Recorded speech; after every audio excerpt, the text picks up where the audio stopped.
I'm sorry, who doesn't want to hear about my first time having sex on a pirate ship? Like, oh, that doesn't seem like an interesting story.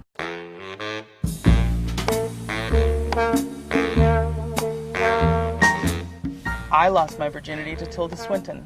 I forgot about that. Can you tell the story? We met at a gastropub in Brussels. She complimented my vest, and we are emotionally intertwined, if that makes sense. The first time was in a hotel room, but we have done it covered in paint in a white, sort of whitewashed room. When your bodies are covered in paint, it liberates you physically. You're far more open to try Don't things. do that.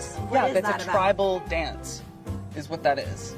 And I find your ignorance to cultural lifestyles to be very appalling. Remember when Dad walked in on you? Like when? Which time? Barbados. Barbados, with Rihanna's brother. Yeah. Well, he walked in on you in England when you were with Prince Harry. Don't. Was the Queen there? No. Okay, I don't know. Yeah. It's amazing how open she is about her sexual experiences. Why wouldn't you be? They're so much fun. There's like a lot of them though. Anyway, I did some sweet Want to hear about it? Oh my god! Ugh! David!